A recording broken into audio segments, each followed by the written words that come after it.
Making modal verbs play in reported speech. Hello, English learners. Welcome to another exciting episode of our English language learning series. Today, we're delving into an interesting and crucial part of intermediate grammar: modal verbs in reported speech. Understanding how to use modal verbs in reported speech can dramatically enhance your English communication skills. Let's get started. First things first, let's quickly recap what modal verbs are. Modal verbs are auxiliary or helping verbs that express necessity, possibility, permission, or ability. Some common modal verbs include can, could, may, might, shall, should, will, would, and must.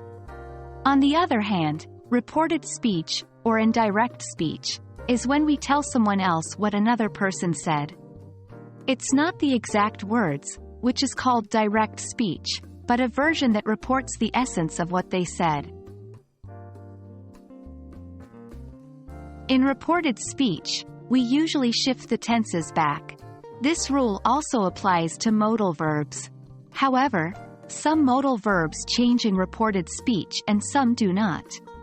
Let's examine how these modal verbs transform. Will usually changes to would. Can changes to could. May changes to might. Must and should usually stay the same. For example, direct speech: I can go to the park. Reported speech: he said he could go to the park. Modal verbs are great tools for expressing certainty, uncertainty, and likelihood in reported speech. Let's look at some examples. 1. Certainty. Direct speech: I will complete the project. Reported speech: she said she would complete the project. 2. Uncertainty. Direct speech: I may visit my grandparents. Reported speech: he mentioned that he might visit his grandparents. 3. Likelihood. Direct speech: they should arrive by noon. Reported speech: they stated they should arrive by noon.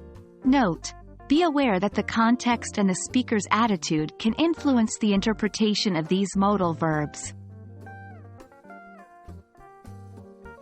And that's a wrap for today's lesson on modal verbs in reported speech. It's a fascinating topic, isn't it? Remember, practice makes perfect. So, don't forget to work on exercises to reinforce your understanding of how these modal verbs change in reported speech. Stay tuned for more engaging English learning lessons. Happy learning!